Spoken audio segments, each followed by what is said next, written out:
Hey guys, welcome to the show. We have a different video here. This time is given to me by one of my someone who commented asking me to break down their fight. So that's what I'm gonna do. I did watch the fight initially, and the skill difference is such that tactically there's not much you can really learn from the video because the skill difference is so big. But I did see some minor things that maybe you can take with you into the future, into your next fights. And then I'll tell you what I like to do in this situation, so that way, even if the skill gap is really big, I can still get something out of it for myself. So without further ado, let's get into the video, guys. Chad here is in red. So you open up with the red leg. I like the aggression out front. Come on, Daniel. Good. So really quick, I like all of the aggression. Coming out of the gate with a headshot, nice. This next couple kicks, also headshots, also really good. This initial part actually kind of almost let me know already, like, blue is not really ready for this at all. That's evident by the amount of times he gets hit in the head, but also because a more seasoned fighter is going to know how to counter that or how to cancel, and he didn't really know how to do that.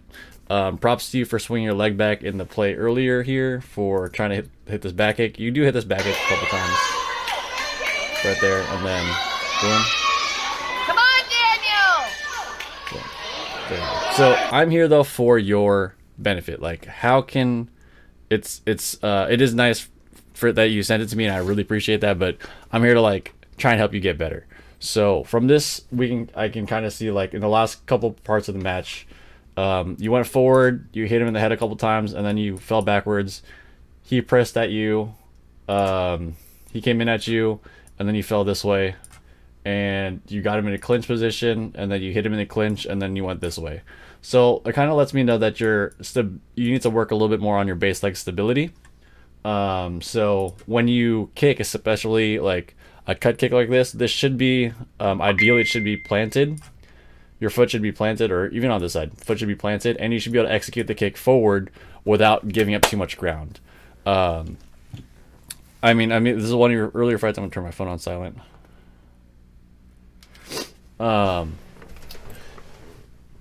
It's you're moving around a lot, and you're giving up a lot of space that you don't have to normally be giving up, especially against someone who's going to be a little bit more veteran. If they get you to the edge of the ring, they're going to try and keep you there for as long as possible. So you want to be holding onto the ring space as much as possible as you can, or as often as possible as you can during the match. Let's see. Let's keep moving forward. Come on, Daniel. Boom, you work away in the middle. That's fine. Let's see right here also. Like, you gets up for his head. He charges in after that. This part's not too bad, but ideally you can stick him here with your cut kick into the chest or even into the face.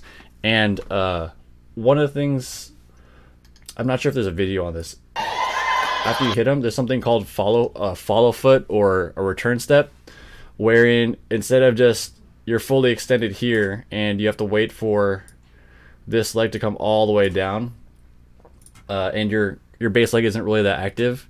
Sometimes if the base leg is coming down, let me redraw that. See if I can find a better little font for you. If the base leg is on its way down, what I do is I will move my base leg, instead of standing here and waiting for this to come all the way down on the ground, I will move my base leg backwards a little bit. So instead of my feet landing like this, it lands like that, and then I'm in an on guard stance again, like ready to go. So it's called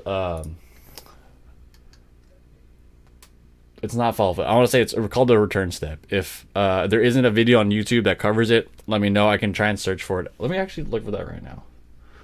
YouTube.com. Taekwondo return step. Return Superman. That's like the number one thing. Step forward, step back. Taekwondo 5 steps. Step back technique.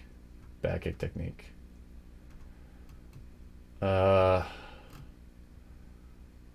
Yeah, shoot. Okay, I'm just gonna write that down, man. Like, something to cover is how to return step, and then how to follow foot. I think goes along with that. How to follow foot. So thanks for letting me figure out more content for my channel. But it's called a return step, where you land. When you land, your base foot moves back a little bit so that way when your front leg lands, you're not like feet together. You land into an on guard stance. So far, so number one for you is the base foot.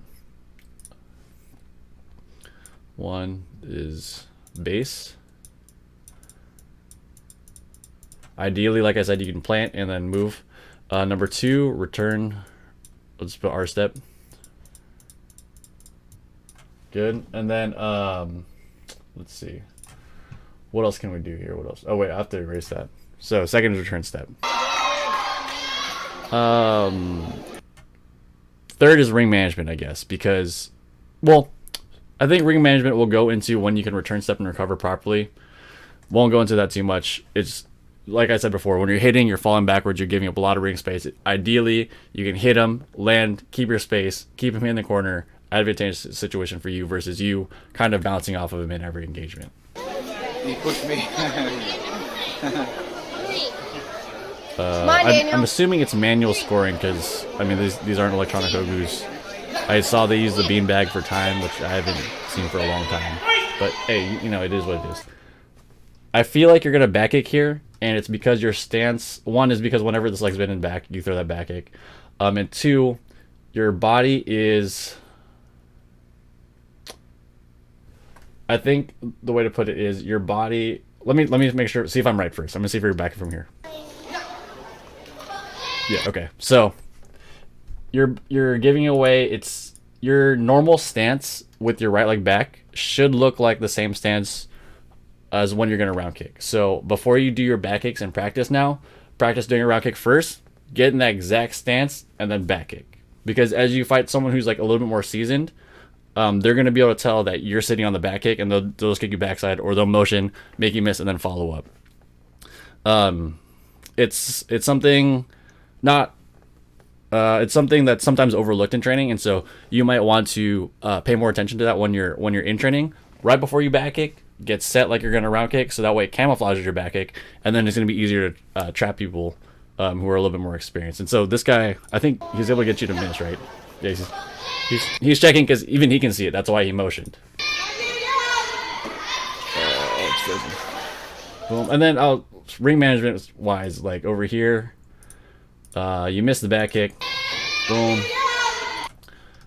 This is the edge of the ring, so I would ideally move myself here and then re-engage him this way, so that way he's at the edge.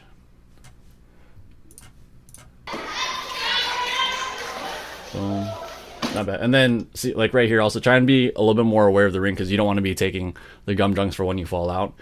You had the middle here, and then you moved yourself into the edge of the ring. So if like against someone a little bit more experienced, they would have just kind of kept you at the edge and made you choose between going out of bounds or maybe running to a head kick.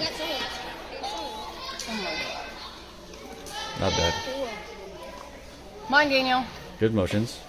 Good head or good front leg. I'll develop also, especially because it seems like you're very right leg dominant. I'll develop a left leg. Use your left leg in the back and practice that to the body a little bit more often, so they know. So they're not just worrying about one leg when they fight you. Good back kick. And then ring management wise, like right here, you don't need to. He put himself in the corner, and then you backed up, and then he takes the middle of the ring. Stay here in the middle. There's no reason for you to be giving up that space.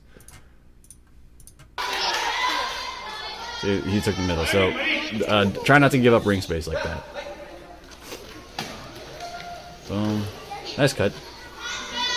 And then ideally when you cut to, I think in your technique here, Facebook doesn't have a slow-mo.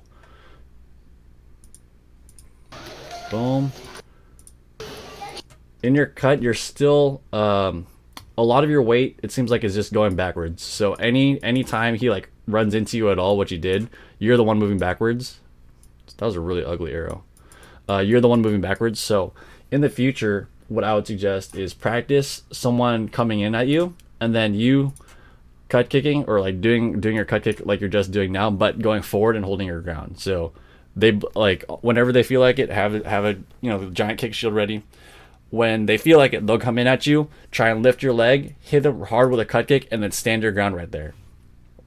Once you have that feeling mixed in, I would suggest doing that and have your opponent fake at you. So in case you do, shoot it out full power and you mess up, you can recover properly. That'd be the next step, in my opinion, for your progression here. I don't mind you circling around right there. Ideally, engage a little bit more from center. And then, so by this time in the video, like we're only a minute 30 in. I think the first 20 seconds were you guys getting ready. So we're a minute in, and it's very obvious already that you're dominating this guy. And so, how do I put this? You continuing to do what you're strong at is not really helping you that much anymore, because you already know it works, and this guy isn't at a level yet where he can even challenge that or make you build on your base game. So if your main weapons are already going through and you're already dominating, like I'm sure you have a secure lead by this time.